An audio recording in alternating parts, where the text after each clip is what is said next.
Assalamualaikum. Waalaikumsalam. Ya, sebelum kita mulai kita baca basmalah. Bismillahirrahmanirrahim. Ada siswa yang belum masuk? Ada. Siapa yang belum masuk? Ahmad.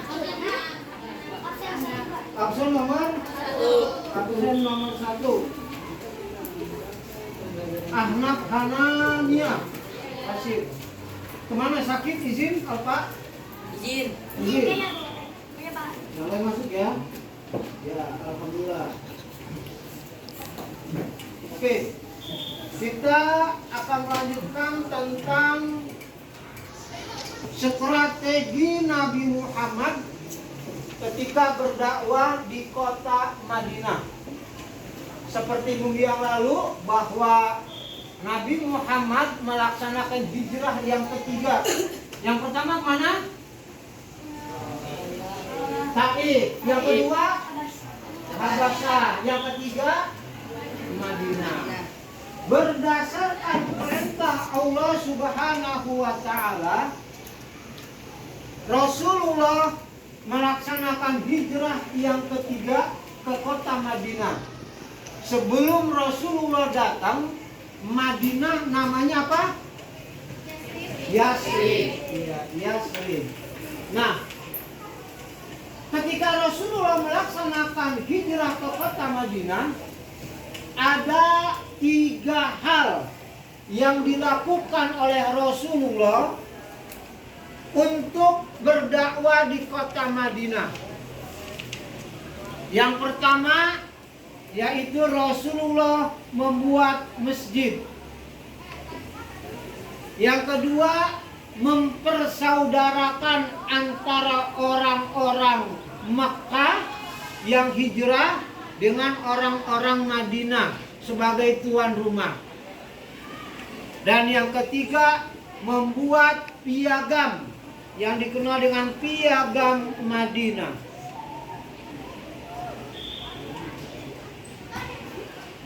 Ini 3 hal yang dilakukan oleh Rasulullah agar dakwah Rasulullah bisa mencapai sukses sesuai dengan harapan Rasulullah dan Allah Subhanahu wa taala. Mana? Yang pertama, masjid. Masjid yang pertama kali dibangun oleh Rasulullah sebelum di kota Madinah ada sebuah masjid di sebuah perkampungan yang namanya Quba, yang dikenal sekarang dengan Masjid Quba. Ya, ini yang pertama masjid.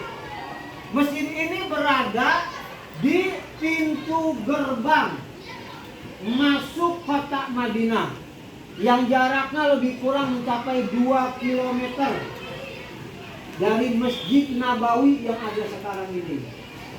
Nah, ketika Rasulullah sampai di kota Madinah, Rasulullah yang pertama yang dibangun, yang dibuat adalah masjid. Bukan rumah, bukan pasar, bukan swalayan, bukan lapangan bola, dan bukan yang lainnya, tapi masjid. Mengapa harus masjid?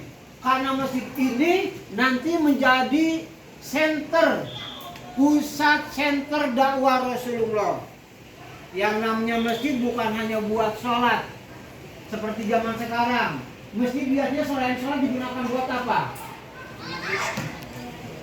Apa? Buat majelis taklim, majelis ilmu, ya kan? Yang kedua buat apa biasanya kalau masjid digunakan? Buat apa? Hah? Tadarus, boleh. Tadarus, apalagi? Masjid, kalau kamu kan di rumah kamu masih ada masjid kan? Kamu lihat apakah cuma masjid dibuka pintunya hanya buat sholat lima waktu? Buat iftar, buka puasa bersama di bulan Ramadan. Bahkan ada sekolah TK, TPA, iya enggak? Nah, bahkan ada juga kadang-kadang dibuat sebuah gedung tersendiri ya dekat masjid atau atasnya masjid, bawahnya misalnya dibuat tempat-tempat acara, dijadikan aula, gedung pertemuan, gedung resepsi, ya kan? Bahkan sekarang ada dekat dalam masjid ada yang namanya koperasi masjid dan sebagainya. Zaman Rasulullah, masjid dibangun bukan hanya untuk sholat.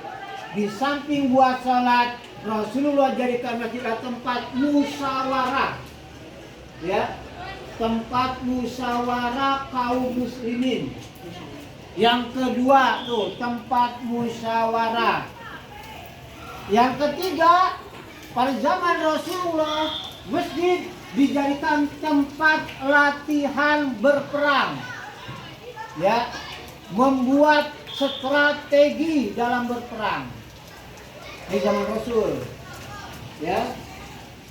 Kemudian yang kedua yang dilakukan oleh Rasulullah adalah mempersaudarakan orang-orang yang hijrah dari kota Makkah. Disebut apa? Yang hijrah? Yang hijrah dari kota Makkah, muhajirin. Dan orang asli Madinah disebut Ansor.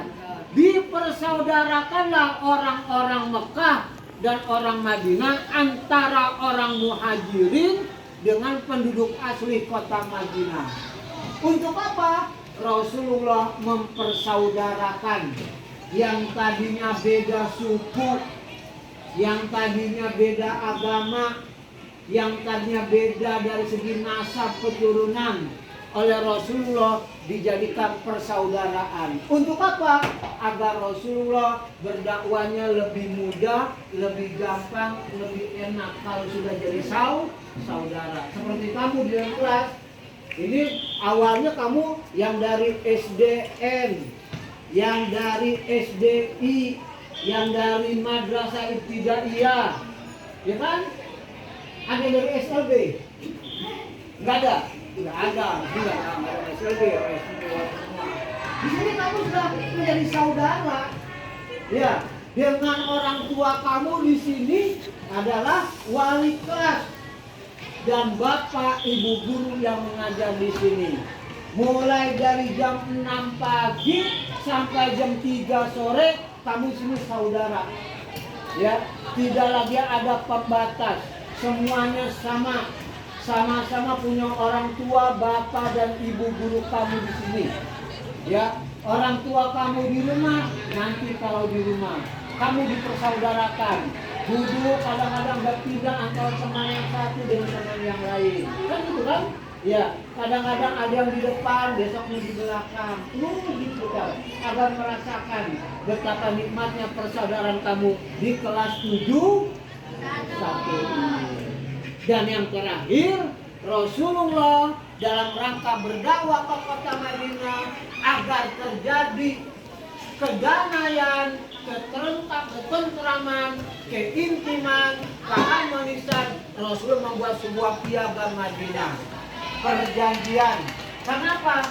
Yang ingat saya katakan minggu lalu, dari Mekah kebanyakan ada orang-orang yang punya bukan agama, tapi dia punyanya apa? Kepercayaan, menyembah berhala. Di Madinah itu kebanyakan adalah mereka beragama Yahudi dan Nasrani.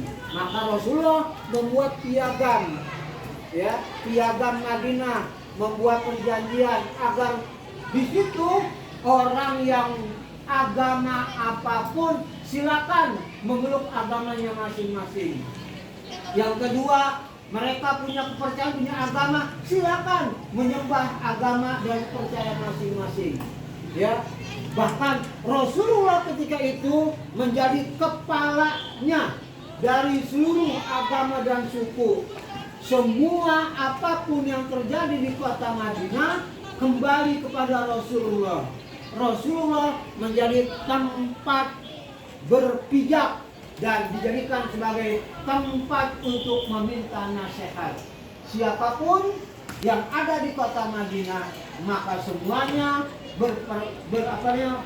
merujuk kepada Rasulullah Muhammad Shallallahu Alaihi Wasallam. Inilah 3 macam hal, 3 macam strategi yang dilaksanakan oleh Rasulullah dalam rangka Rasulullah berdakwah ke kota Madinah dengan melalui hijrah, dan akhirnya mulailah bendera panji-panji Islam, bahkan agama Islam terus menyebar sampai dengan keluar kota Madinah hingga sekarang dan sampai dengan akhir zaman. Ya, inilah ya yang saya sampaikan, yang saya berikan materi hari ini. Ya, setelah ini nanti kita punya tugas kelompok ya untuk mencari data tentang masjid. Kemudian Rasulullah mempersaudarakan kota Makkah dengan orang Madinah, dan piagam Madinah isinya apa saja. Ya, nanti kita akan lanjutkan. Nanti kita bagi tugas satu kelompok 4 orang. Ya, sesuai dengan bangkunya saja agar mudah nanti kita untuk kerjanya lebih cepat lagi. Ya, untuk pertanyaan yang lainnya nanti ketika kita adakan, ketika nanti ada tanya jawab, ketika kita sudah selesai membuat kelompok tersebut. Ya, oke? Bisa lanjut? Lanjut. Terima kasih.